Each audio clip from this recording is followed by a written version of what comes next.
In the dusty, sun-scorched landscape of Afghanistan, a group of elite Navy SEALs found themselves in a desperate situation. Pinned down by relentless enemy fire, their mission had gone sideways, and now survival was the only objective. Their commander, a seasoned warrior with years of combat etched onto his face, scanned the faces of his men. They were the best of the best, but they were outnumbered, outgunned, and running low on options. With him was a small group of Air Force personnel, including a few quiet pilots who were there for a joint briefing. The situation was deteriorating fast. The rhythmic crackle of the radio was their only connection to the outside world, a fragile lifeline promising support that felt a world away. The commander gathered everyone in a makeshift command post, the air thick with tension and the smell of gunpowder. He needed a miracle. He needed someone who could do the impossible.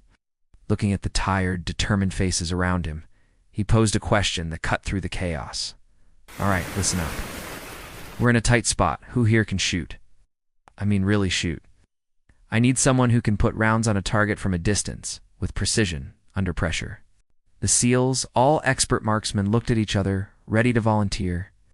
But before any of them could speak, a surprising figure stepped forward. It was one of the Air Force pilots, a man who had been quiet and unassuming throughout the entire ordeal. He was an A-10 Warthog pilot, known more for his skills in the cockpit than with a rifle. His flight suit was covered in dust, but his eyes were steady, calm, and held a glint of something that silenced the room. Everyone turned to look at him, a mixture of surprise and skepticism on their faces. An A-10 pilot? What can he do with a rifle that a Navy SEAL couldn't? The commander raised an eyebrow. You can shoot." The pilot simply nodded.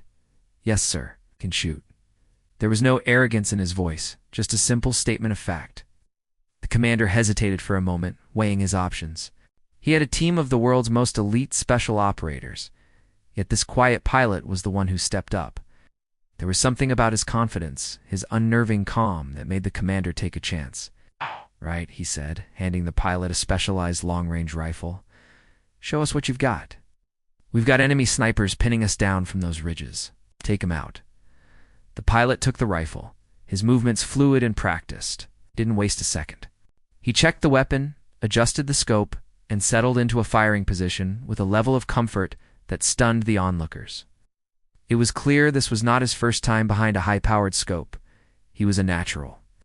The SEALs watched, their initial skepticism turning into curiosity, and then into awe. He wasn't just a pilot, he was a shooter. The A-10 pilot took a deep breath, his finger resting lightly on the trigger. He scanned the distant ridgeline, his eyes trained to spot targets from thousands of feet in the air, now focused on a much closer, but equally deadly, battlefield. The first shot cracked through the air, a sharp, definitive sound that echoed across the valley. A moment later, the radio squawked. "Target down. Sniper eliminated." A wave of relief, mixed with astonishment, washed over the group, but the pilot wasn't celebrating. He was already acquiring his next target. Another shot rang, then another. Huh? Each one was a testament to his incredible skill. He was methodical, precise, and devastatingly effective. One by one, the enemy sniper positions went silent. He was not just shooting. He was conducting a symphony of destruction, each shot perfectly timed, each target neutralized with surgical precision. The SEALs, who had been preparing for a risky and costly assault, could only watch as this quiet pilot single-handedly turned the tide of the battle from a distance. He was dismantling the enemy's advantage, piece by piece, with a calm efficiency that was both terrifying and mesmerizing. The commander stood beside him, watching through his binoculars. He couldn't believe what he was seeing. This pilot, someone he had barely noticed just hours before, was now the linchpin of their survival. The mystery deepened. How could a pilot possess this level of marksmanship? It was a skill that took years of dedicated, ground-focused training to master. Something you'd expect from a special forces sniper, not an aviator. He wasn't just good, he was exceptional, on par with the best shooters the commander had ever seen. As the last enemy threat was neutralized, an eerie silence fell over the battlefield, broken only by the wind. The immediate danger had passed. The pilot slowly rose, handing the rifle back to the commander. He simply said, "Targets eliminated, sir. You're clear to move." The SEALs stared at him, their expressions a mix of respect and utter bewilderment. The commander clapped him on the shoulder, his voice filled with genuine gratitude. "Son, I don't know who you are or where you learned to do that, but you just saved our lives." "What's your story?"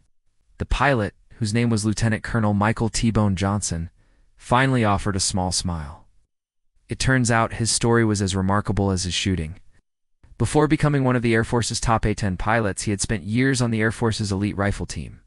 He was a champion marksman, holding multiple records in long-range precision shooting competitions. His life had been dedicated to two things: flying the world's most formidable ground attack aircraft and mastering the art of the rifle. He competed at the national level, honing his skills to a razor's edge. He wasn't just a pilot who could shoot, he was a world-class shooter who also happened to fly. The SEALs were floored. They had just witnessed a living legend in action, a quiet professional who let his skills do the talking. The incident became a legendary story within the special operations community, a powerful reminder that heroes come in all forms and from all backgrounds. It highlighted the incredible, often unseen, talents that exist within the military. It's not always the person with the most obvious credentials or the loudest voice who makes the biggest difference. Sometimes it's the quiet one, the unassuming expert who, when the moment comes, steps up and changes everything. This story of the A-10 pilot and the Navy SEALs is more than just a war story. It's a lesson in humility, respect, and the surprising nature of true expertise. It proves that courage and skill are not confined to a single role or title. In the crucible of combat, labels fade away, and all that matters is competence and the will to act. The quiet pilot who stood up when the commander asked who can shoot didn't just save a team of SEALs, he became a symbol of the quiet professionalism and hidden depths of the men and women who serve. Thank you for watching, and if you enjoyed this story, don't forget to like, subscribe, and hit the notification bell for more.